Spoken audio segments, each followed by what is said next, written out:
సత్యార్థ ప్రకాశంలో మన మహర్షి దయానంద సరస్వతి గారు వేదంలో ఒక మంత్రాన్ని ఉదాహరణగా చెప్తారు.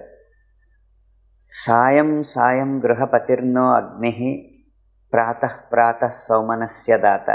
ప్రాతః ప్రాతః గృహపతిర్నో అగ్ని సాయం సాయం సౌమనస్య దాత. ఎప్పుడైతే ఈ నిత్యాగ్నిహోత్రం ఏదైతే ఉందో అది సాయంకాలం వెలిగించి దాంట్లో నెయ్యి వేస్తూ అగ్నిహోత్రాన్ని ప్రజ్వలింపజేయడం ద్వారా ఆ నెయ్యిలో వచ్చిన రసాయనిక చర్య, మంటతో కలిసి నెయ్యిలో వచ్చిన రసాయనిక చర్య చాలా ఆక్సిజన్ని, ప్రాణవాయువుని విడుదల చేసి చుట్టుపక్కల వాయువుని శుద్ధి చేస్తూ ఉంటుంది. అది ఎంత పెద్ద హోత్రం అయితే అంత పరిధి ఉంటుందన్నమాట.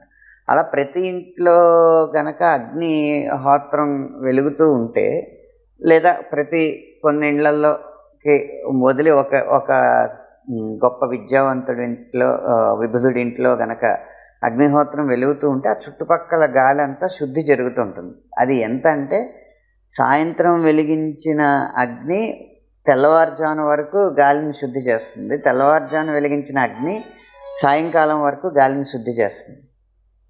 కాబట్టి 24 గంటలు శుద్ధి అవుతూ ఉంటుంది. అది ఇళ్లల్లో జరుగుతుంటుంది. కానీ ప్రాంగణాలు ఎక్కువ అంటే ఇల్లు లేని చోట, అలాంటి చోట కూడా వాయువు శుద్ధి అవ్వాలి. కాబట్టి ఇలాంటి నేతి దీపాలు వెలిగించడం ద్వారా గాలిని శుద్ధి చేయడానికి ఇవి పెట్టారు.